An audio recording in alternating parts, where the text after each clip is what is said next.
பீகார் மாநிலத்தைச் சேர்ந்த வாக்காளர்கள் தமிழ்நாட்டிலும் 6.5 லட்சம் பேர் இருக்கிறார்கள் அப்படிங்கிறத ஒரு அலார்மிங் செய்தியாக பார்க்க வேண்டி இருக்கா? அவசியம் இல்லை.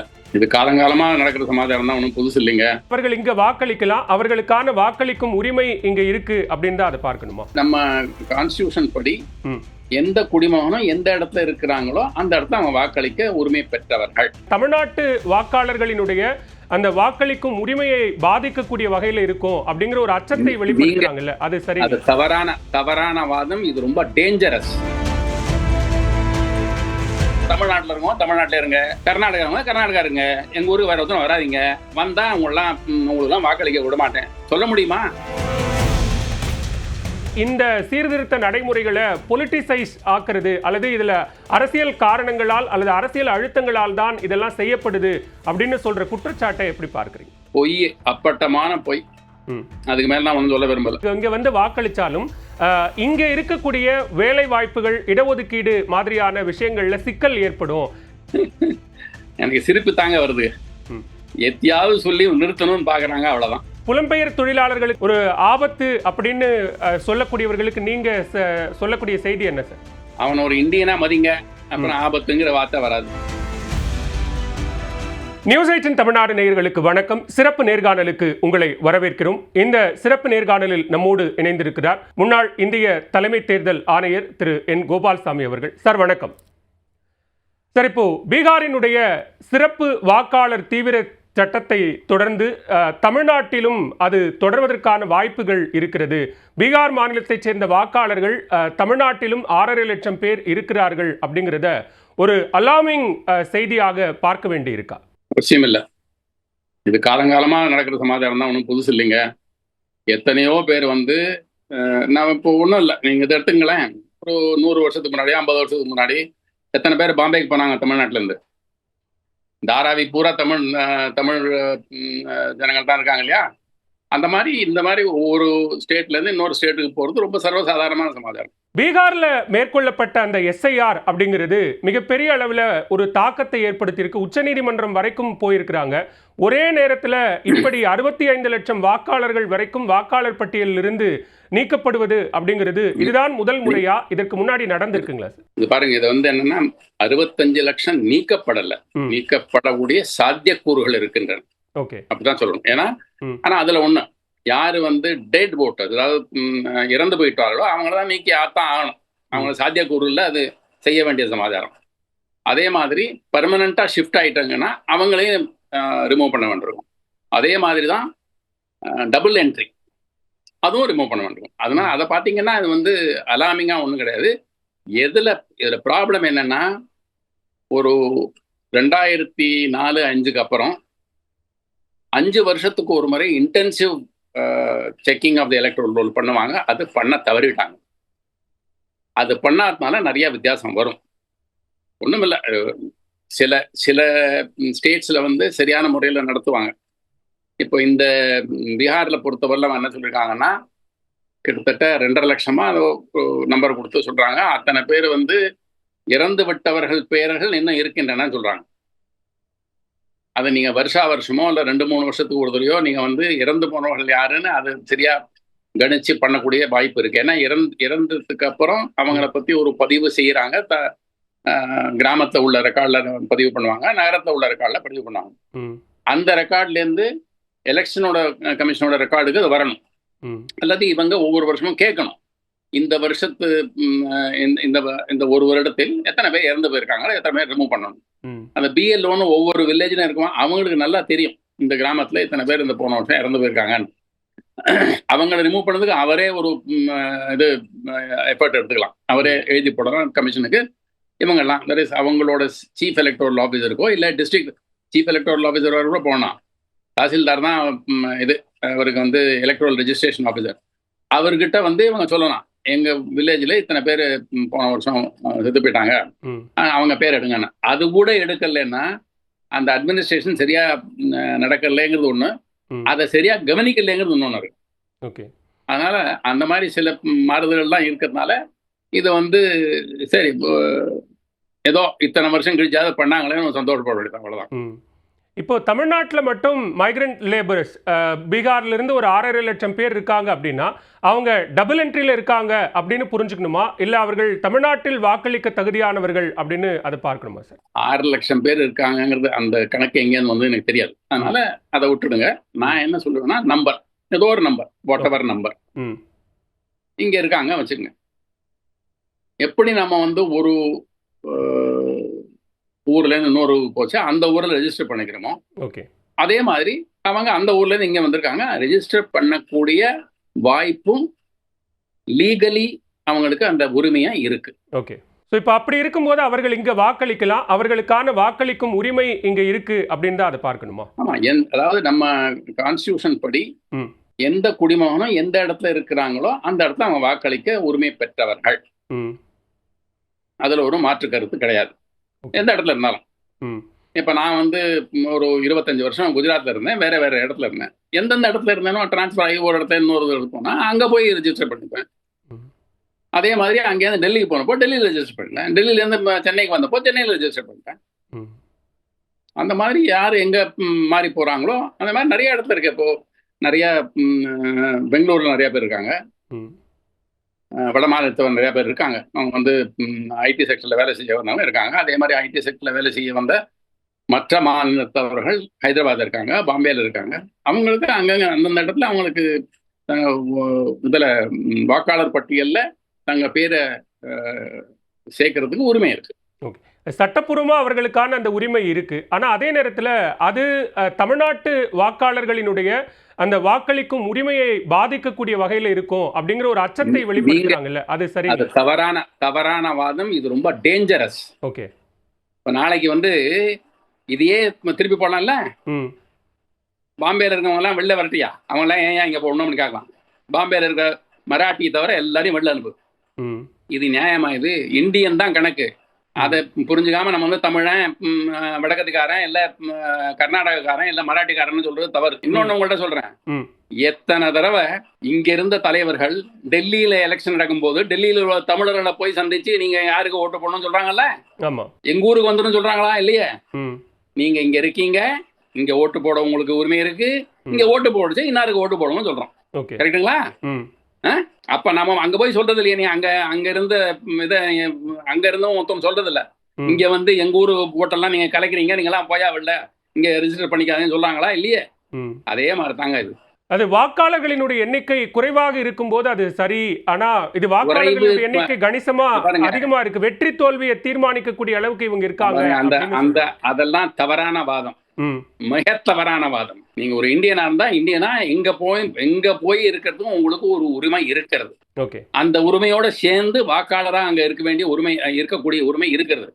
அதை எடுத்தீங்கன்னா அது அர்த்தம். நாளைக்கு வந்து சொல்லலாம் வந்து தமிழ்நாட்டில் இருக்கோம் தமிழ்நாட்டில் இருங்க, கர்நாடகா இருங்க, எங்க ஊருக்கு வேற ஒருத்தரும் வராதிங்க, வந்தா உங்களுக்கு வாக்களிக்க விட மாட்டேன் சொல்ல முடியுமா?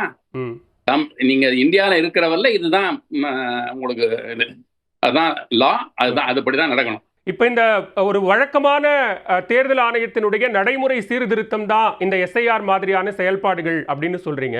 அதை எதிர்த்து உச்சநீதிமன்றம் வரைக்கும் போயிருக்கிறாங்க. உச்சநீதிமன்றம் தேவைப்பட்டால் இதில் நாங்கள் கேள்வி எழுப்ப நேரிடும் அப்படின்னு சொல்றாங்க. அது எதுக்கு நீங்க எல்லாரையும் நீங்க யாரையாவது ரிமூவ் பண்ணீங்கன்னா, காரணம் இல்லாமல் ரிமூவ் பண்ணா நாங்க எழுப்ப வேண்டியிருக்குன்னு சொல்றாங்க. ஆமா, என்ன காரணம்? அவர் அந்த ஊர்ல இல்ல, வேற ஊர்ல இருக்காரா? இருப்பாரு, இருந்தா அங்க ரெஜிஸ்டர் பண்ணிக்க முடியும். அதனால நீங்க வந்து உச்ச நீதிமன்றம் வந்து தடை ஏன் செய்யலைங்கிறத புரிஞ்சுங்க. இல்லாட்ட சாதாரணமா தடை செஞ்சிருப்பாங்க இல்லையா? ரொம்ப தவறான முறையில அணுகுமுறை இருந்ததுன்னா அப்ப ஃபர்ஸ்ட் ஹியரிங்லேயே சொல்லியிருப்பாங்க, நீங்க பண்ற தப்பியா நிறுத்தியா அப்படின்னு சொல்லியிருப்பாங்க. சொன்னாங்களா இல்லையே? ஏன்னா லீகலி அது கரெக்ட்.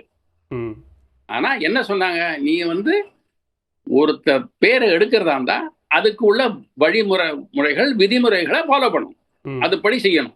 நீ உன்னோட இஷ்டப்படி நான் இந்த ஆளை எடுத்துருவேன் அந்த ஆளை வச்சிருவேன்னு சொல்ல முடியாது. ஒவ்வொரு கேஸுக்கும் அதான் தவிர அதுக்காகத்தான் இவங்க என்ன சொல்லிருக்காங்க, நோட்டீஸ் கொடுப்போம்னு சொல்லியிருக்காங்க. 1ஆம் தேதி அன்னைக்கு 1ஆம் தேதிக்கு அப்புறம் நோட்டீஸ் கொடுப்போம், 31ஆம் தேதி வரல நீங்க ரெப்ரசென்ட் பண்ணக்கூடிய உங்களுக்கு வாய்ப்பு இருக்கு அப்படின்னு சொல்லியிருக்காங்க. அதுதான் சுப்ரீம் கோர்ட்ல அதான் அந்த வாய்ப்பு இருக்குங்கிறதையும் சுப்ரீம் கோர்ட் லாஸ்ட் ஹியரிங்ல சொன்னாங்க, உங்களுக்கு தான் வாய்ப்பு இருக்கே அப்படின்னு சொன்னாங்க. ஒரு குறைந்த கால அவகாசத்துல ஒரு 30 நாட்களுக்குள்ள எப்படி ஒரு 30 லட்சம் பேர் குறித்து விசாரணை நடத்தி இருக்க முடியும் அப்படின்னு அந்த நடைமுறையை சந்தேகத்துக்கு உள்ளாக்குறாங்க. அதை அப்படி பாருங்க சார், நடைமுறையை விட்டுடுங்க. இப்போ ஒரு ரிசல்ட் வந்திருக்கு, 1ஆம் தேதி நீங்க பப்ளிஷ் பண்ணிட்டாங்க. அதுக்கு எய்தாப்புல உங்களுக்கு என்ன சொல்லணுமோ சொல்லுங்களேன். அதுக்கு டைம் கொடுக்கலன்னா நீங்க சொல்றது கரெக்ட். டைம் கொடுத்துருக்காங்க, 1 மாசம் டைம் கொடுத்துருக்காங்க. நீங்க லிஸ்ட் போட்டு சொல்லலாம். அது பாருங்க, இவங்கெல்லாம் மைக்ரேட் ஆகி போகல, இவங்க செத்து போகல, இவங்க உயிரோட தான் இருக்காங்க அப்படின்னு சொல்லலாம் நீங்க. அல்லது டூப்ளிகேட் என்ட்ரிங்கிறது தவறு. ஒண்ணுமில்ல, ஒரே வார்த்தையில டூப்ளிகேட் என்ட்ரி வெளில வந்துருச்சே. ஒருத்தர் வாய விட்டார்ல, பெரிய தலைவர், அந்த ஊர் தலைவர் ஒருத்தர் வாய விட்டார் நேற்றுக்கு 2 நாளைக்கு முன்னாடி. ஆமா, என்னுடைய பெயர் வாக்காளர் பட்டியல் இல்ல அப்படின்னு சொன்னார். ஆமா, அடிச்சாங்க பாருங்க, ஒரு அடி அடிச்சாங்களா இல்லையா? அதனால பாருங்க, பொய் சொல்ல ட்ரை பண்ணி அவர் மாட்டிக்கிட்டார். அவர் இத்தனைக்கும் சரியான வாக்காளர் பட்டியல் இது கார்டு இருக்கோ, அந்த கார்டை வச்சுதான் 2 எலெக்ஷன்ல அவர் பதிவு செஞ்சிருக்காரு. அப்படி இருந்தும் ஒரு பொய்யான வாக்காளர் அட்டையை காமிச்சிருக்காரு. இப்போ 30 நாள் டைம் கொடுக்குறாங்க. இந்த 30 நாள் டயத்துல அதை சரியா யூஸ் பண்ணிக்கிட்டு எங்க தவறு நடக்காம பார்க்க வேண்டியது பொலிட்டிக்கல் பார்ட்டிஸ், அதான் பிஎல்ஓஸ், எலெக்ஷன் கமிஷன் எல்லாருடைய கடமை. ஒரு வாக்காளருக்கு அவர்களுடைய அந்த ரிசைடிங் ரைட்ஸ் அப்படிங்கிற அடிப்படையில் தான் வாக்காளர் அடையாள அட்டை அப்படிங்கிறது கொடுக்கப்படுது. இப்போ பீகாரில் வீடு இருக்கக்கூடிய ஒருத்தருக்கு அங்கே தான் அவருடைய வசிப்பிட முகவரி இருக்கக்கூடிய ஒருத்தருக்கு இங்கே வாக்குரிமை கிடைச்சா அது சரியா அப்படின்னு கேள்வி எழுப்புறாங்க. வீடு இருக்கிறதுனால அவர் ஆர்டினரிலி ரிசைடிங்னு கணிக்க முடியாது என்று கோர்ட் ஜட்மெண்ட்லாம் இருக்கு. ஓகே, இப்போ வீடு இருக்கு, இப்போ வீடு இல்லைன்னா நீங்க வேணான்றீங்களா? முடியுமா? வாடகை வீட்டில் இருப்பாரு, இருக்கலாம் இல்லையா? இல்ல, எத்தனை பேர் வீடு வாடகை வீடும் இல்லாம, இதுவும் இல்லாம, சொந்த வீடும் இல்லாம பிளாட்ஃபார்ம்ல இருக்காங்க. அதுவும் இருக்காங்கல்ல, அவங்களையும் எனுமரேட் பண்றாங்கல்ல, சென்சஸ்லயும் எனுமரேட் பண்றாங்க, எலெக்ஷன்லயும் எனுமரேட் பண்றாங்க. ஏன்? ஏன்னா வீடு இருக்கணுங்கிற அவசியம் இல்லை வாக்காளர் பட்டியல நான் பேர் வர்றதுக்கு. நீங்க அங்க இருக்கணும், அந்த ஊர்ல இருக்கணும், அதான் அந்த இடத்துல இருக்கணும். அதுதான் கணக்கே வழிய வீடு இருக்கா வீடு இல்லையாங்கிறத கணக்க பண்ணக்கூடாதுன்னு சொல்லி சுப்ரீம் கோர்ட் ஜட்மெண்ட்லாம் கூட இருக்கு. ஓகே, இது தேர்தலுக்கு ரொம்ப நெருக்கமான காலகட்டத்தில் இப்படியான ஒரு விஷயத்தை செய்யறது அப்படிங்கிறது அரசியல் ரீதியா சில விமர்சனங்களை எழுப்பி இருக்கு தேர்தல் ஆணையத்தின் மேல. அதை எப்படி பார்க்கணும்? பாருங்க, அரண்டவனுக்கு இரண்டதெல்லாம் பேய், அவ்வளவுதான் சொல்லுவாங்க. குறிப்பிட்ட கால அவகாசம் அப்படிங்கிறது தேவையில்லை அப்படின்னு பார்க்கணுமா? குறிப்பிட்ட கால அவகாசம் இல்ல, வேண்டிய கால அவகாசம் கொடுத்துருக்காங்க. ஓகே, ப்ரொசீஜரை ஷார்ட்கட் பண்ணல, எல்லாம் பண்ணிட்டு உங்களுக்கு 30 நாள் உங்களுக்கு டைம் கொடுக்குறேன், நீங்க அதை மறுதளிச்சு என்ன பண்ணுமோ பண்ணலாங்க. அப்புறம் இன்னொன்று பாருங்க, மொத்தம் 7,97,000 வாக்காளர். அதுல 7,12,00,000 பத்தி ஒண்ணுமே சொல்லல பாருங்க. அதனால சரியா இருக்குங்கிற மாதிரி தான் கணக்கு. ஓகே, ஸோ ப்ராப்ளம் எங்க? ஒரு 65, 75, 80 வச்சுங்களேன். 7,96,00,000 7,15 லட்சமோ என்னமோ, ஒரு 80 லட்சம். அதுக்கு 1 மாசம் டைம். 80 லட்சம், 1 லட்சம் பிஎல்ஓஸ் இருக்காங்க. பார்ட்டியோட பிஎல்ஓஸும் பூத் ஏஜென்ட்ஸும் இருக்காங்க. ஓகே, ஸோ இவங்கெல்லாம் சேர்ந்து 1 மாசத்துக்குள்ள பண்ண முடியாது, பண்ண முடியும். இப்போ தேர்தல் ஆணையம் ஒரு ஃப்ரீ அண்ட் ஃபேர் எலெக்ஷன், ரொம்ப ஒரு டிரான்ஸ்பரன்சி அப்படிங்கிற ஒரு விஷயத்தை தொடர்ச்சியாக சொல்லிக்கிட்டே இருக்கிறாங்க. ஆனால் அதே நேரத்தில் இந்த சீர்திருத்த நடைமுறைகளை பொலிட்டிசைஸ் ஆக்குறது அல்லது இதில் அரசியல் காரணங்களால் அல்லது அரசியல் அழுத்தங்களால் தான் இதெல்லாம் செய்யப்படுது அப்படின்னு சொல்கிற குற்றச்சாட்டை எப்படி பார்க்குறீங்க? பொய், அப்பட்டமான பொய். அதுக்கு மேலே நான் ஒன்றும் சொல்ல விரும்பல, அப்பட்டமான பொய். ஏன்னா நீ இந்த நாட்டில் இப்போ என்ன ஆயிடுச்சு தெரியுமா? நான் ஜெயிச்சா எல்லாம் கரெக்டு, நான் தோத்தா எல்லாம் தப்பு, அதுதான் கரெக்ட். அந்த மாதிரி ஆயிப்போச்சு, அன்பார்ச்சுனேட். இப்ப வாக்காளர் உரிமைக்கான அல்லது வாக்காளர் அடையாள அட்டை அல்லது அதை வைத்து வாக்களிப்பதற்கு நிறைய சான்றாவணங்கள் இருக்கு. அந்த சான்றாவணங்கள்ல இருக்கக்கூடிய சிக்கல் தான் இப்ப எஸ்ஐஆர் மாதிரியான ஒரு விஷயத்தை செய்ய வேண்டிய ஒரு தேவை வந்திருக்கு அப்படின்னு பார்க்கல. இல்ல, அது இல்ல. இதுக்கு காரணம் என்னன்னா, ஒவ்வொரு 5 வருஷத்துக்கும் 2-3 வருஷத்துக்கு ஒரு தடவை பண்ணியிருந்தாங்கன்னா இந்த அளவுக்கு ப்ராப்ளம் வந்திருக்காது. ஓகே, இந்த அளவுக்கு ப்ராப்ளம் வந்திருக்காது. ஏன்னா இங்க பாருங்களேன், ஒரு 2.5 லட்சம் பேர் இறந்து போட்டாங்கன்னா ஒரு வருஷத்துக்கு 2.5 லட்சம் பேர் இறந்து போவாங்களா? இல்ல, 2, 3, 4 வருஷத்துல இந்த மாதிரி பில்டப் ஆயிருக்கும். 2.5 லட்சம் வரலாம் வந்திருக்கு. டூப்ளிகேட் என்ட்ரி கிட்டத்தட்ட 7.5 லட்சம் டூப்ளிகேட் என்ட்ரி இருக்காங்க இல்லையா? அந்த 7.5 லட்சம் டூப்ளிகேட் என்ட்ரி எப்படி வந்துச்சு? அதை சரி பார்க்காதது தான் வந்துச்சு. அது சரி பார்த்துருக்கக்கூடிய ஒரு சந்தர்ப்பம் இருந்துதான் இத்தனை வருஷத்துல இருக்காம இருந்திருக்குமா? இருக்கும். அது சரியா செய்யல. ஸோ ஒரு குறிப்பிட்ட கால இடைவெளிக்குள்ள செய்ய வேண்டிய அந்த சீர்திருத்தத்தை கொஞ்சம் காலம் தாழ்த்தி செய்யறது தான் இப்போ இந்த குழப்பத்துக்கு காரணம் அப்படின்னு பார்க்கணுமா? அப்படி பாருங்க, தாழ்த்தி உங்களுக்கு சமயம் கொடுக்குறாங்களா இல்லையா அதுதான் இஷ்யூ. உங்களுக்கு ஓப்பனா பண்றாங்களா இல்லையா அதான் இஷ்யூ. அவங்க ஒன்றும் இந்த ஆரம்பத்திலேருந்து இந்த லிஸ்ட் தயார் பண்ற வரல எல்லா பொலிட்டிக்கல் பார்ட்டிக்கும் சொல்லி அவங்களோட ரெப்ரஸன்டேட்டிவ் எல்லாம் அப்பாயிண்ட் பண்ணியிருக்காங்க. அதுவும் வந்திருக்கு. 160,000 ரெப்ரஸன்டேட்டிவ் அப்பாயிண்ட் பண்ணிருக்காங்க ஒவ்வொரு பார்ட்டியும். 1,00,000 பூத் இருக்கு. 1,60,000 எல்லா பார்ட்டியும் சேர்ந்து அப்பாயிண்ட் பண்ணிருக்காங்க. 1,60,000 பூத் ஏஜென்ட்ஸ் பிஎல்ஓஸ் இருந்திருக்காங்க.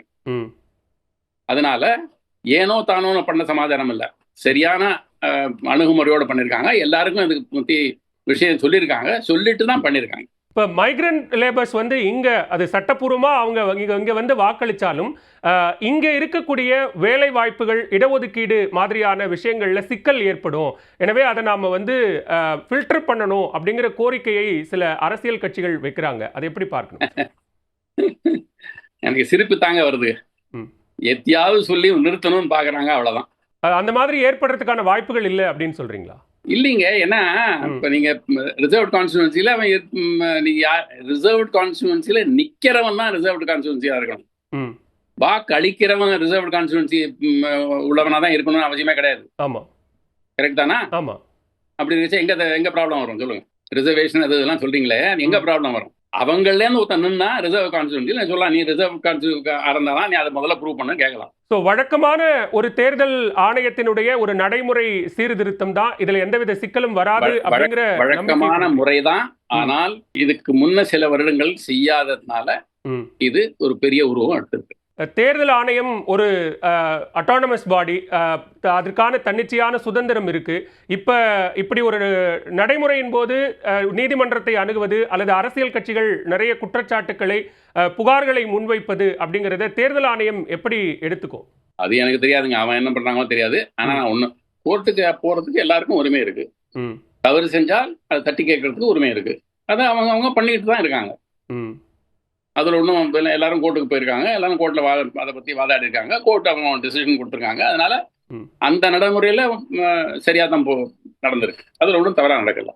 ஓகே, யாரும் ஒரு இன்ஃப்ளூயன்ஸ், அதாவது பொலிட்டிக்கல் இன்ஃப்ளூயன்ஸ் இல்லாத ஒரு அமைப்பாகத்தான் தேர்தல் ஆணையம் இருக்கு அப்படிங்கிற நம்பிக்கையை மக்களிடத்தில் ஏற்படுத்த வேண்டிய தேவையும் தேர்தல் ஆணையத்துக்கு இருக்குன்னு பார்க்கணுமா? தேர்தல் ஆணையத்துக்கு இருக்குன்னா நீங்க நாளொரு மேனியும் பொழுதொரு வண்ணமாக தேர்தல் ஆணையம் சரியாக செயல்படவில்லைன்னு எல்லா பொலிட்டிக்கல் பார்ட்டியும் சத்தம் போட்டிருந்தா மக்களுக்கும் ஒரு சந்தேகம் வரும், அவ்வளவுதான். இது யாரு முதல்ல சத்தம் போடுறானோ அவனை கேட்பாங்க. அதனால இது பொய்யா சத்தம் போடுறவனையும் கேட்பாங்க. மக்களுக்கான ஒரு நம்பிக்கையை ஏற்படுத்தணும் அப்படிங்கிறதும் ரொம்ப அவசியமானது இருக்கு இல்லையா தேர்தல் ஆணையத்துக்கு? நான் கொஸ்டின் கேட்கறேன், நீங்க மக்கள் நம்பிக்கை எப்படி ஏற்படுத்துங்க, அதை முதல்ல சொல்லுங்க, அப்புறம் பண்றாங்களா இல்லையான்னு சொல்லுவோம். இல்ல, தேர்தல் ஆணையத்தை தான் நம்பணும். ஒரு ஃப்ரீ அண்ட் ஃபேர் எலெக்ஷனை தேர்தல் ஆணையம் நடத்தும், எந்த விதமான குறுக்கீடுகளும் இல்லாமல் தேர்தல் ஆணையம் நடத்தி கொடுக்குங்கிற நம்பிக்கை ஒரு வாக்காளருக்கு ஏற்படணும் இல்லையா? நான் அதை தாங்க கேட்கறேன், என்ன சொன்னா நீங்க அதை ஒத்துப்பீங்க, என்ன செஞ்சா ஒத்துப்பீங்க? இல்ல, எந்த விதமான அரசியல் தலையீடும் இல்லாமல் தனிப்பட்ட முறையில் தன்னிச்சையாக தேர்தல் ஆணையம் கேட்கிறேன். இல்ல, நீங்க 4 தடவை அரசியல் தடையிடுனா நீங்க சொன்னீங்கன்னா அவன் இல்லைன்னு சொன்னானா யாரை நம்புவீங்க? உங்க இஷ்டப்படி யாரையாவது நம்புவீங்க, அப்படிதானே? இப்ப நான் ஒரு சமாதானம் இல்லைன்றேன், நீங்க அந்த சமாதானம் உண்டுன்றீங்க. அப்ப யாரை நம்புவீங்க? உங்களுக்கு யாரு இவர் சொல்றது நல்லா இருக்கும் போது இவரை நம்பலாம், அவர் சொல்றது நல்லா இருக்கும் போது அவரை நம்பலாமாங்க. ஸோ இது இந்த மாதிரி முடிவு வராதுங்க. நீங்க உட்காந்து பார்க்கணும், ஏதாவது தப்பு பண்ணாங்களான்னு பாருங்க. பார்த்து தப்புன்னா கண்டிப்பா அவங்களுக்கு தாப்புல இது பெட்டிஷன் போடுங்க, இல்ல என்ன பண்ணுமோ பண்ணுங்க. ஆனா வெறும பேச்சோட இவன் பண்ண மாட்டேன்றான் எதை வச்சு சொல்றீங்க பண்ண மாட்டேன்றான்? அதை சொல்லலையே நீங்க. இந்த சமயத்துல இந்த மாதிரி தப்பா பண்ணாங்க அப்படின்னா ஒண்ணும் இல்ல, ஒருத்தர் காமிச்சாரு தப்புன்னு சொல்லி வாக்காளர் அடையாள அட்டை காமிச்சாரு, உடனே பதில் சொல்லிட்டாங்க, நீங்க போய் சொல்றீங்கன்னு சொல்லிட்டாங்க இல்லையா? அதுதான் ப்ரூஃப். அதுல இருந்தா உங்களுக்கு புரியுதா அவங்க தப்பு பண்ணலன்னு தெரியுது இல்லையா? இப்ப புலம்பெயர் தொழிலாளர்களுக்கான எல்லா சட்ட ரீதியிலான உரிமைகளும் இருக்கு. இங்க அதை ஒரு ஆபத்து அப்படின்னு சொல்லக்கூடியவர்களுக்கு நீங்க சொல்லக்கூடிய செய்தி என்ன சார்? அவன் ஒரு இந்தியனா மதிங்க, அப்புறம் ஆபத்துங்கிற வார்த்தை வராது. அடுத்ததாக பீகார்ல தேர்தல் நடக்க போகுது, அதனைத் தொடர்ந்து தமிழ்நாட்டிலும் சட்டமன்ற தேர்தல் நடக்க போகுது. அடுத்த வருஷம் வரும். அடுத்த வருஷம் வரும். ஆமா, அப்படியான ஒரு தொடர்ச்சி, அதாவது பீகார்ல நடக்கக்கூடிய அந்த தேர்தல் சீர்திருத்தம் என்பது தமிழ்நாட்டிலும் தொடரும் அப்படின்னா அது அப்படியே மற்ற தமிழ்நாட்டுல மட்டும் இல்லைங்க, அவங்க சொல்றதுபடி நாடு பூரா நடக்கும். எல்லா ப்ரையாரிட்டி எங்க கொடுப்பாங்கன்னா அடுத்த 5 மாசம் 6 மாசம் கழிச்சு தமிழ்நாடு தவிர இன்னொரு 4 மாநிலங்கள் தேர்தல் நடக்க உள்ளது. அதனால அதுக்கு முதல் ஃபர்ஸ்ட் ப்ரையாரிட்டி கொடுப்பாங்களா? இல்ல, இப்ப அந்த கால அவகாசம் தான் சார் மறுபடியும் கேள்விக்குள்ளாகுது. நம்ம அந்த குறிப்பிட்ட காலத்துல தேர்தலுக்கு ஒரு 5-6 மாதங்களுக்கு முன்னாடி தான் அதை பண்ணணுமா, இன்னும் கூடுதல் கால அவகாசத்துக்கு முன்னாடி அதை பண்ணக்கூடாதா அப்படிங்கிறது சரியான முறையில் இன்னொரு கூட டைம் கொடுத்துக்க முடியும். இந்த காலகட்டத்தில் சரியா செய்யலைன்னா சரி சொல்லலாம், நீங்க பண்ணிருந்தீங்க, இன்னும் டைம் கொடுத்துருந்தேன், காலகட்டத்தை சரியா செஞ்சிருந்தாங்கன்னா இந்த டைம் போடும் தான் தீர்மானிக்க முடியும். மிக்க நன்றி. உங்களுடைய நேரத்தை ஒதுக்கி நியூஸ் 18 தமிழ்நாடு தொலைக்காட்சிக்கு பல்வேறு தகவல்களை எங்களோடு பகிர்ந்து கொண்டமைக்கு மிக்க நன்றி சார்.